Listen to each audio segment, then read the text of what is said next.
G'day everyone, this is a yabby trap, a homemade yabby trap that I made, and in this video I'm going to teach you how to make one just like it. Hey you! You're watching Robbie Fishing. Right, before I start, the very first thing I want to clarify are some rules and regulations that are current now, which is the 27th of June here in the state of Victoria, 27th of June 2022. I've got to say that because this video stays even after rules change, so it's always best to check up on your rules and regulations no matter what state or country you're watching in. At the moment, traps, yabby traps or bait traps are legal, but they're not allowed to be any more than 50 centimetres long. They can't be any more than 25 centimetres on any border across the edge. And the funnel, the hole inside, or the entrance inside the funnel here, can't be any greater than 5 centimetres. So we've got 50 centimetres that way, 25 centimetres that way, with a maximum of 5 centimetres in the funnel. That's the rules and regulations, and we're allowed to use 2 of them at a time as long as we have a float or a card or something with our name and address on the string so that fisheries officers can read it. I will be writing my name on this Coke bottle or whatever it is. I haven't written it on there yet. But anyway, so they are legal, but they are subject to strict rules and regulations and size requirements. So wherever you are in the world watching this video, if you're planning on making one, make sure you're familiar with the rules and regulations. Right, let's put this down and start working on a new one. Let's get one of these out. I use these a lot on this channel. This is a collapsible bait trap. This is the bought version of the one that I'm about to teach you how to make. Let's have a quick look at the specs. So the rules are, they can't be any more than 50 centimetres that way, 25 and 25, and with an entrance of 5 centimetres. So how does this one check out? That's 4, if I stretch it right out I can just get to 50, but just freestanding like that, that is 44 centimetres, and there's a big spider on there. Ooh, right. And across that way it's exactly 25, and it's hard to measure that exactly, but that is 5 centimetres. So that's not quite as long as it could be, although if I stretch it, it is. Other than that, it's maxed out on all diameters, on all other measurements. Now let's get that out of the way. Let's get started. The first thing we want to do is we want to make the outside, the cylinder. Now I'm using this. This is what they call Avery wire, or I call it square mesh wire. It's not like some of the bird wire that has 5 or 6 sides. I think it's hexagonal or something. I like the square mesh because it's a lot stronger and more robust. But that bird wire, that hexagonal stuff, it's lighter, it's easier to work with, but it also twists and bends a lot easier. This is a lot stronger. Now I need to make that no more than, this can't be any more than 25 centimetres on the longest border. So how are we going to work that out? Well, how long do I need to cut? I suppose I can just cut a long bit and then just keep folding it over itself. Or I could get my calculator, which is actually a mobile phone, and I can do a simple mathematic equation. For those of you still at school, you might be learning about pi in maths, or some of you might remember back to your school days when we used to learn about pi. There's a formula for calculating the outside, or the circumference, and that is the diameter multiplied by pi, and the diameter can't be any more than 25 centimetres. So what is pi? Is it 3.14 or something? There's actually there's a formula to calculate pi, so I'm going to use a formula to calculate the formula to calculate the amount of mesh I need. So 22 divided by 7, or 22 how many 7s, equals 3.1428571429. That's pi. Now we want pi multiplied by, or times, the diameter, which is 25 centimetres, and that gives me 78.57. So I want about 78 centimetres. That's to fold it round end to end, but I want a bit of overlap, so I'll add 5 centimetres to that. So I'll make it about 83 centimetres, so I've got a bit of overlap. If you have an overlap, it just gives it a bit of a stronger backbone into the net. So I'm going to make that 83 centimetres. If we look at the one that I already made while the camera was off, you can actually see there is an overlap right along there. That's my overlap. Right, so I want 83 centimetres. Now there is another way to do this. You can find something that's round and 25 centimetres across. This bucket's actually 26. It's just a little bit over. It's 25 and a half. So I could just kind of make it that size. That's all I've got to do. Let's do this. Let's get a bit of string and wrap it around at the top. So that should be there. I'll add about 5 centimetres. That takes me to there. Let's have a look and see how accurate my mathematic... Oh, hang on, I've got to do that again because I dropped it. Sorry.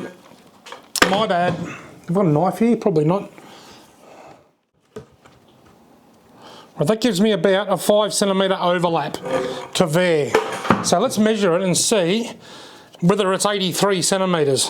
I reckon it'll be pretty close. It doesn't have to be exactly accurate because you can always overlap it a little bit more just to make the net a bit smaller. That is 84 centimetres. 84 centimetres. So there you go. There's 2 ways to do it. So I think I've worked out that I want about 83 centimetres. If I want to go the maximum size, I need 78 centimetres, but I want a bit more than that so that I can fold it over. So what we want to do is we want to cut 83 centimetres.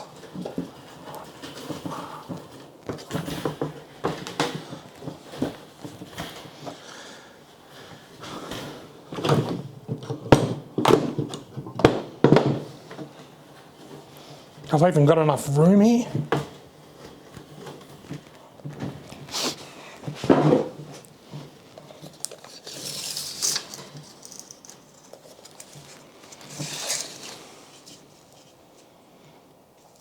Got one there.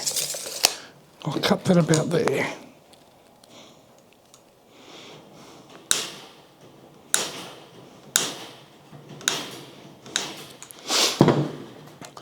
Right, so I've measured to 83 centimetres and I'll just put a couple of cuts in there because I'm going to cut along here so that I know exactly where to start. Now I've got to go 50 that way. Remember, it can't be any more than 50. So probably, I think I'll go 49. 49 will take me to there by the looks of it.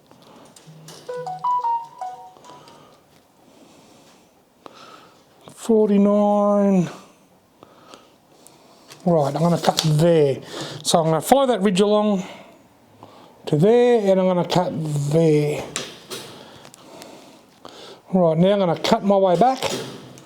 I'm going to cut my way back to this corner here.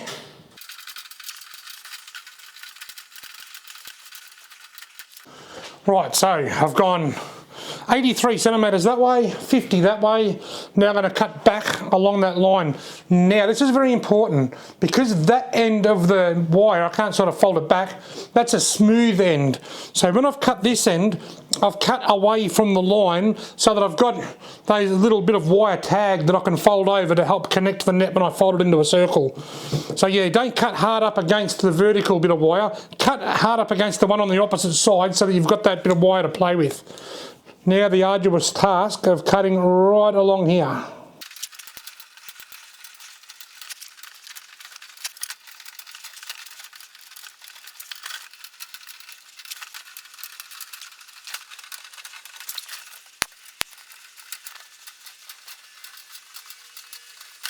Right, now there's my bit of wire that's going to make up the cylinder. It's not going to join directly end to end like that because it will be too big. Remember, I cut it 5 centimetres too long. Now before anything else, I'm now going to continue cutting along this line because this bit at the top here is what I'll make my entrances out of, or my funnels out of.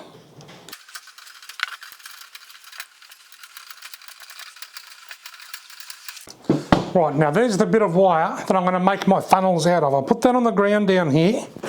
Now I need to make one last cut.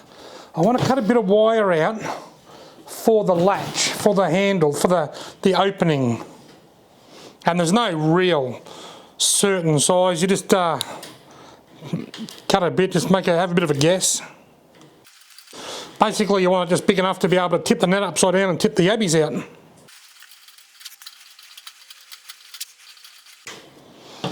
Right, now I'm finished cutting so I can put that on the ground over here. that is the wire that I'm going to use for the hatch, for the entrance. The entrance isn't going to be that big, it's probably going to be about an inch all around, smaller than that. I just want to make it bigger so that it covers over the hole, but we'll worry about that later. I'll put that over here for now. Now let's start on the cylinder. Remember, I've got a smooth end and I cut it so that I've got the little bits of wire sticking up the end here to help me fold it. Now, I went about 5 centimetres over, so what I'm going to do, I'm going to go about 5 centimetres past. Now this overlap, having the wire doubled up along this little bit here, what that will do, that'll just add a bit of strength to the net. So I'm going to get the top and the bottom one, and I'm going to fold the wire over, those little loose ends over. Just the top and the bottom at this stage.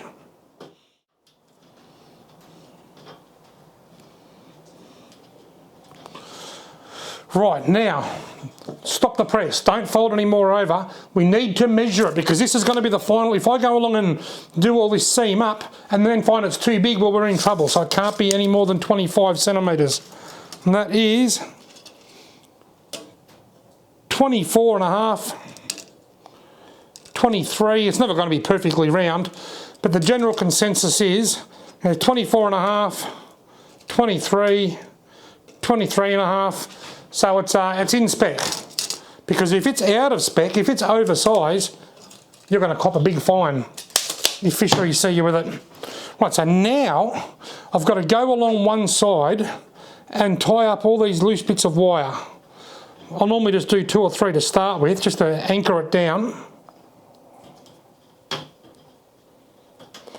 Now the other side here, I use these. These are called Avery clips. These are called Avery clips, and I'm going to close them with these. These are Avery clip pliers. You can buy these at Bunnings. You don't have to use these. I just like to use them just to make it, I just like to make it strong. You put the Avery clip inside the Avery clip plier, inside the Avery clip pliers, then you just poke that through the thing there and you through the hole, then you close it. Good as new. Do the same at the other end. There we go, good as I bought one. So I only put probably 3 across here, I think. I haven't actually got a lot of Avery clips. I bought the pack, I bought these Avery clip pliers because I haven't had any for years. I don't know where my old ones are. And they only come with a certain amount, but you can actually buy bulk bags of Avery clip pliers if you need more. And like I said, remember, you don't have to use the Avery clip pliers. It's only because I'm making my net to be as strong as I possibly can that I want them. Right, now that my Avery clips are on, I'm going to go along this line here and I'm going to fold over every single one of those loose ends of wire to tighten the cylinder, to make sure it's all done up tight.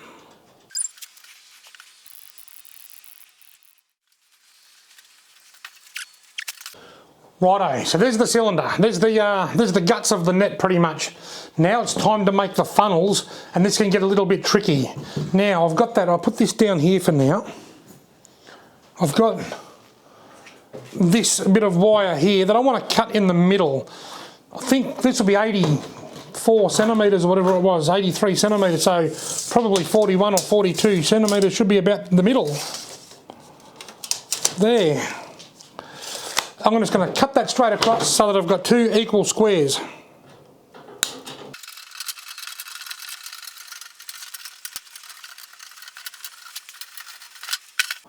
Rightio, now I've got my 2 squares, it's time to start making a couple of funnels or entrances, one for each end. I'll put that down here. Now there's probably a number of different ways to do this, but I'm showing you the way that I do it. If you've got a better way, go right ahead and do it a better way. But I'm showing you the way I do it. What I do is I get my square and I cut from the middle out to the corner. So I'm going to cut from the centre of the square out to the corner of the square. Let's just measure the centre.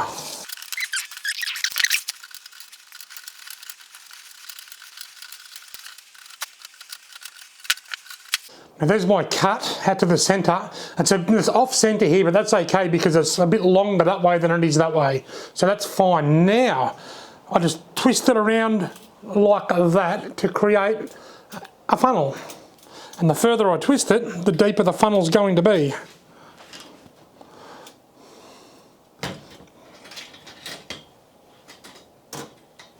I reckon I'll try that there. So what I'm going to do, I'm going to just fold one bit of wire over there. And I'll fold one bit of wire over here. Actually, I won't even need to do that. No, I think that's going to be a bit too off centre, so I'm off to bend it back a little bit.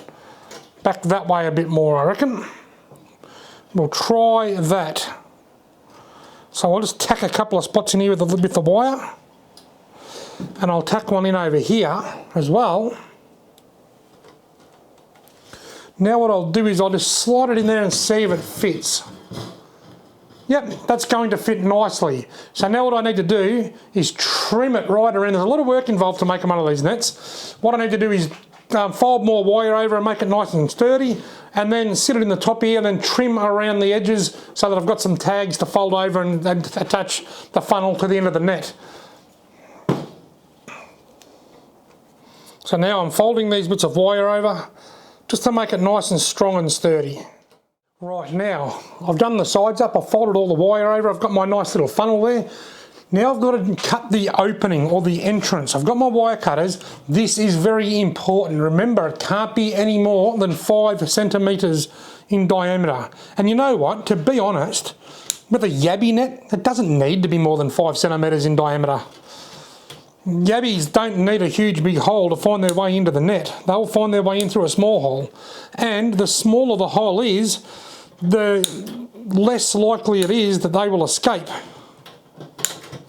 So I'm going to cut out just a small piece here, and then I can do a little bit of folding if I think it's too small, or I can cut a bit more. It's always best to, when you start, to cut it a little bit small, because if you cut it too big, you've got to do a lot of work to patch it up. If you cut it too small, you can always just bend it around a little bit. Now I'm going to bend that down there.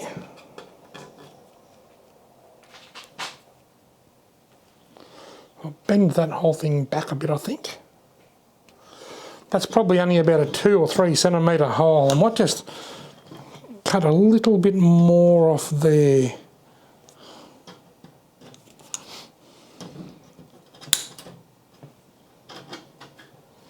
Fold that down. I've got my pointy nose pliers here just to help me with a bit of folding if I want to fold where it's been doubled up and whatnot, like now. That will do. That'll do. How big's me funnel?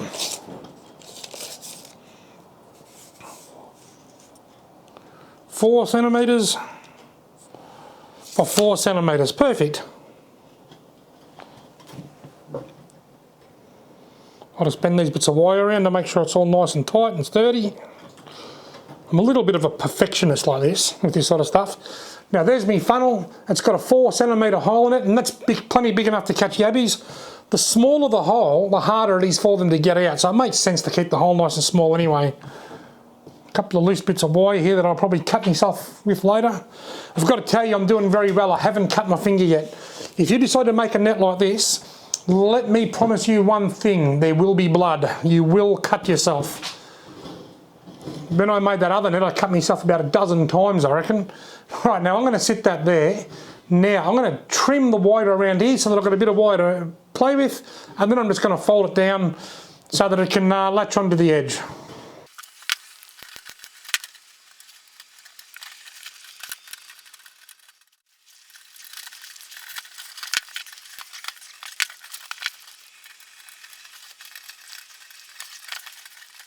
Right, so I've trimmed it. You can see this, I've tacked it down in a couple of spots with a couple of loose ends, but I've trimmed that whole bit off the top of that funnel. Now all I've got to do is go around and fold these down. Some of the sides, it's easy just to fold the whole side over, and in some places you'll just have one little individual loose bit of wire that you can fold over.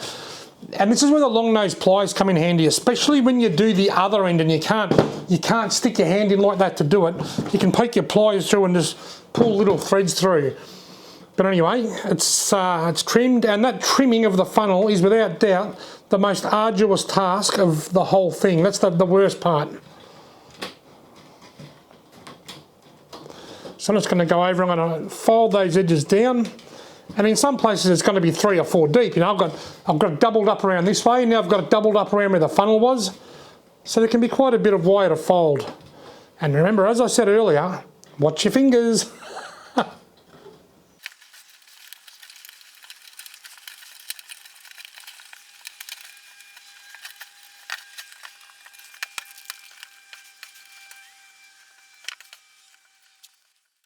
Right, so there's my cylinder with one funnel in, and that's nice and solid. That's as solid as it's going to get. It's always worth just going around with your fingers and tidying it up, and if you need to, sticking along those plies through and just pulling a few wire tags through. You can never have too much strength. You want to try and make it so there's not too many sharp bits that you can cut your finger on. Now it's time to do that exact same thing, but up the other end of the net. I might as well turn the camera off to do that, and I'll bring you back when it's finished. Righto, welcome back. I now have 2 funnels, one in each end of the net. Now what I need to do is make an entrance so that I can put my hand in and pull the yabbies out, or it doesn't even have to be that big, just a small entrance so that I can shake the yabbies out. So what I'm going to do, earlier I cut this bit of wire here, that's going to go over the top of my entrance. So I'm just going to cut a small hole, and I'm going to cut it on the opposite side to where it's doubled up, just to make it easier to cut pretty much.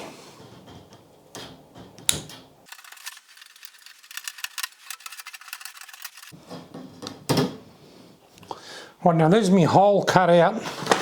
That's I can get my hand in it if I need to, but I'm probably not going to because I'll cut it on the bits of wire that I've cut out. So mostly that's just to shake the yabbies out.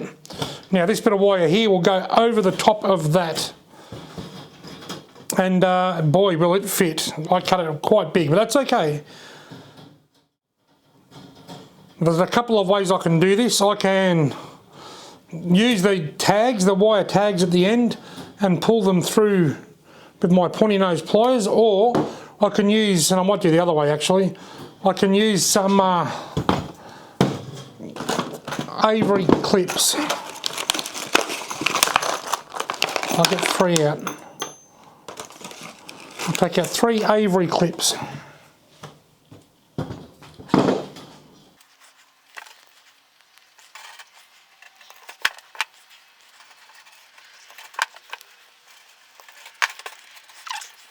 Right, now I've got my hatch stuck on with the 3 Avery clips. What I'm going to do, I'm just going to fold these wire tags in so that I can't cut myself so easily, just to make it that little bit safer. I have managed to prick myself enough to bleed twice while making this net, which isn't too bad because it was a lot more than that last time. Right, so there's me lid. Now all I need to do is be able to close it. So what I'm going to do, I'm going to get a bit of braided fishing line. This is a Remington Power Locked. This was given to me by Ross from Fish Talk Video.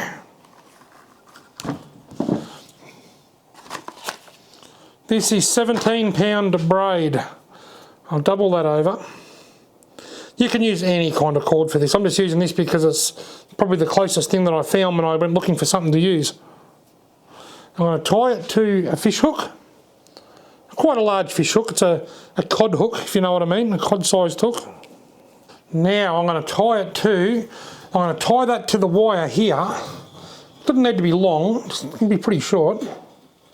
That way I can close my net. Right, there's my hatch. I've got a fish hook with a bit of string on it. I'll just pull that around here and clip it under a bit of wire, and there it is, it's locked closed. I might even go one bit of wire further and just pull it really tight. There we go. There's my net, complete with 2 funnels and a hatch. Now I have noticed it's smaller than my other ones, so I've stuffed something up somewhere. Let's have a look. This one's about 5 centimetres longer. So 50 is the maximum, so if this one's too long, I've got to adjust the entire net. I don't know what I've done, but I've only made that 44 long. 43. That one's 43. And that one's 49. Well, they're both in spec. One's just a little bit smaller than the other. All I need to do now is tie a bit of cord on, and I'll tie that cord on where it's doubled up, because that'll be the strongest part of the net, where the wire's all doubled up. Tie the cord on, tie the float on, put some names on them, and name and address, and get them in the water and see how they go. Now I'm going to put these in tomorrow night and give these a go for. I'm not going to put them in now because it's nearly 10:30 at night. So tomorrow afternoon I'm going to go and put these in a spot where I caught a few yabbies last winter. But bear in mind that it is winter and I may not catch anything, in which case it won't be a reflection of the net, it's more about the time of the year. Now let's just quickly talk about some pros and cons between the collapsible bait trap and the homemade yabby nets. Which ones are better? To be honest, probably these ones. They're $10. I don't know, if I had to break down the entire cost, I actually went and bought these Avery clip pliers because I can't find my old ones, so it's cost me a lot more because I didn't have the tools on hand.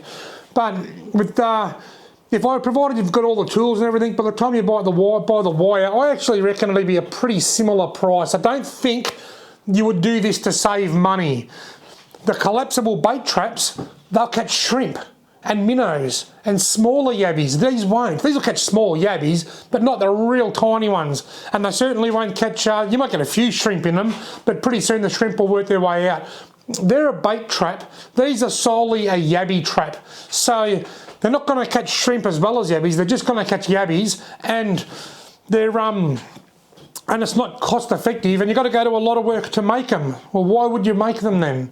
I think these will hold the yabbies better. I think these will catch more yabbies than the collapsible bait trap. I love having control over the size of the funnel and having a really small funnel. I think these ones will be much harder for the yabbies to get out.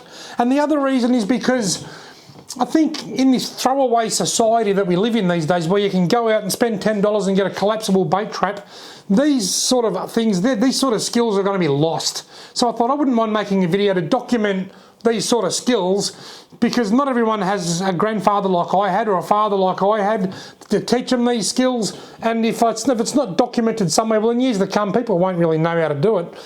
Anyway, folks, let's go and put the yabby nets in tomorrow night. Right, now I've arrived at the dam to put the nets in. It is a little bit windy today, so apologies in advance for any wind noise. There's my two nets. Let's bait them up. And for bait, in this bag I have a yellow belly head from Lake Eildon recently, and just a couple of the shoulders and a few offcuts. And in this bag I have a redfin head. Like I said in another video, I'm the only person I know that's got a freezer full of heads. So one's going to be baited up. There's more in that net, so I'll put that in that bag. So I'll put that in the larger net. Redfin offcuts in one, yellow belly offcuts in the other. I'll bait them up and put them in. Right, I'll bait the small one up first with the yellow belly. Now the yellow belly is frozen, but that's okay because it'll thaw out pretty quickly in the water. I missed it. Just throw that in, that's baited and ready to go. Righto, net number one, the little net. This is the one that I made in this video. This is the one that I made while you were watching. That can just go out there. Now here's the net that I made while you weren't watching, the one that's baited with redfin. This is the steep end of this dam, and one thing I know about round nets is that they may roll.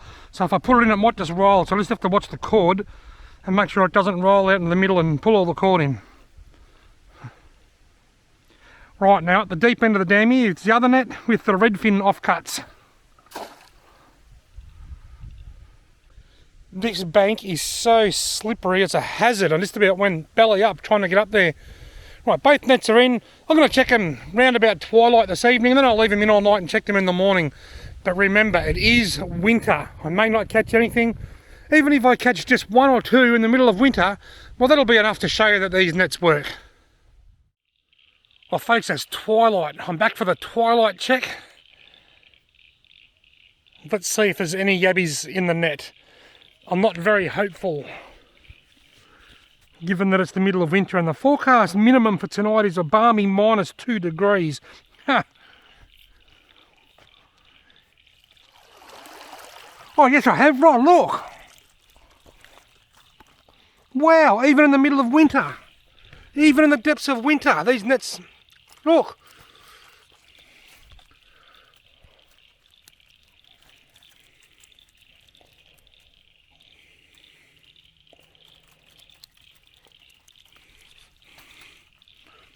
There are 6 yabbies in there. 1, 2, 3, 4, 5, 7. 1, 2, 3, 4, 5. I've caught 7 yabbies in the middle of winter in my net with the redfin stuff. I'm going to throw it back in and come out and check it first thing in the morning and see if I've added to it. Right, now see if I can get down here without falling over. 7 yabbies in the first net in the middle of winter. That's blown my mind. Yep. Yeah, there are some in here too, not as many. This one has, nearly as many. 1, 2, 3, 4, 5, 6, 7. Same amount. So there's 14 yabbies in the 2 nets.